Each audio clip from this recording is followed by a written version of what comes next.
This is Classic FM. Well, I'm very pleased to welcome to Classic FM today somebody whose music will certainly be familiar to you if you're a regular listener, and that's the composer Karl Jenkins. Karl, nice to see you here. John, good to see you again. It's been far too long, at least 2.5 years, I think we worked yes. out. Yes. Well, we're here today to talk about your forthcoming album, Adiemus Colores.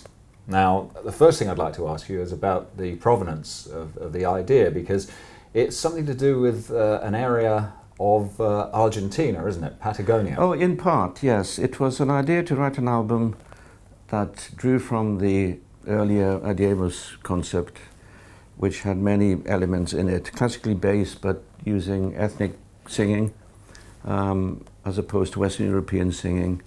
Invented language was part of the original Adiemus project, and quite a lot of percussion.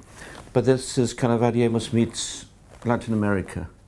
The idea came to me, I don't know, a couple of years back when Adiemus had fairly been it lain dormant for a number of years.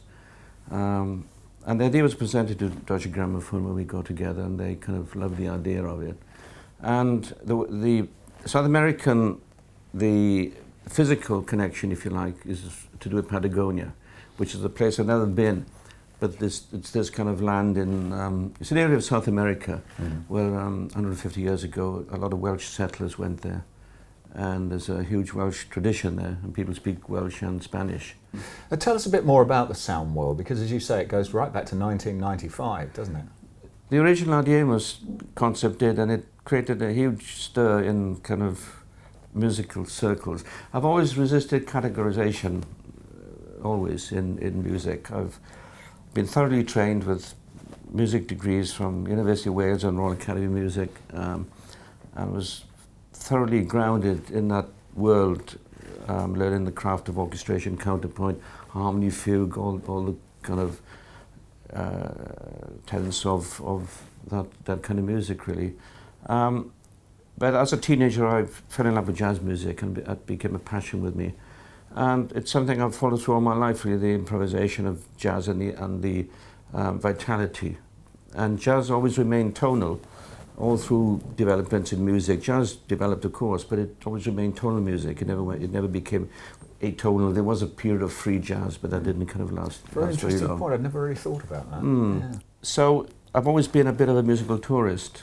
I've always loved jazz. And when I worked as a media composer, writing music for television commercials, which were many, and when I started doing that in those days, many iconic directors worked in advertising. People became iconic film directors. For example, Ridley Scott, Tony Scott, Alan Parker were all commercial directors.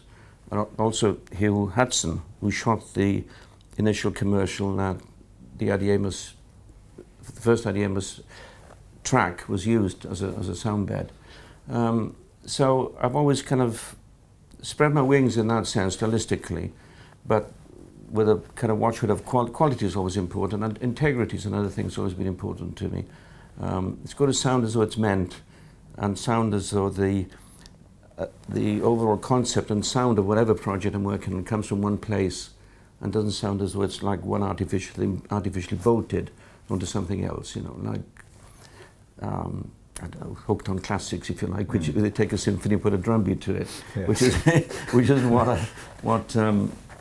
what I'm chasing, really. Not that I'm chasing anything, but that's not my. It has to have some integrity for me, you know. It's very distinctive compositional voice you have in all your work. I mean, through all the albums that you. Yeah, well, it's to have a kind of voice, as they say in certain circles, it's an admirable quality to have, I think. So to have something that sounds like nothing else is can't ask for more, really, in a way. And even better that the minute you hear it, you know it's your music. Yeah, indeed, yes. That's a corollary of that, yeah. You mentioned Deutsche Grammophon and their enthusiasm for this project. Now, you, perhaps more than many composers, have worked with several record companies, haven't you? Sony, EMI, indeed, and now yes. Deutsche Grammophon. Yes, how did that change come about, this latest change? Well, my term of office, if you like, or my contract, my deal, as they say, with EMI, come to an end. The situation in the record industry was changing. I was kind of free agent, if you like, and Deutsche Grammophon wanted to do something with me. So the marriage was made, really. It was an ideal situation for me and for them. So it was, and also it was fantastic opportunity in many ways, because I had an opportunity to work with some of the roster artists and soloists. Oh, tell us more about on this that. project, you know, which has has been amazing. Well, Rolando Villa's on the tenor, he sings on it. Miloš, the wonderful guitar player. Karl Flores was fantastic trumpeter who's played with, he's Venezuelan, and played with the Simon Bolivar Orchestra. And he's signed to Deutsche Grammophon as well. He's an amazing classical trumpet player, but also has the kind of Latin panache and Latin feel that was kind of oven ready for my project, really. You know, its style slotted in immediately, although classically it kind of bedded in. And also, unbeknown at the time, but I wanted to use a fado singer in one of the movements, and they found this amazing, beautiful girl in Portugal, Cuca Rosetta, who we got together by email, and I sent the song to her, and she loved what I'd written, and she came over and we recorded in London, so she's on one track. Then we have an orchestra of, especially created for the occasion, Orchestra of Colours, it's called, of young London players from various string quartets, and there's amazing young players. Fantastic rhythm section, London-based, and I went to Finland to reunite with the Adiemus singers again. Who are fantastic. Band, yeah. So the choir came from Finland. Well, didn't come, I went there. But it's one of those recordings that are done all over the place, you know, that many classical purists frown on, because they can't understand why everything can, if it's not done in one room, everyone together in one space at one time, then it has no artistic or creative merit. But that's dated, old-fashioned thinking.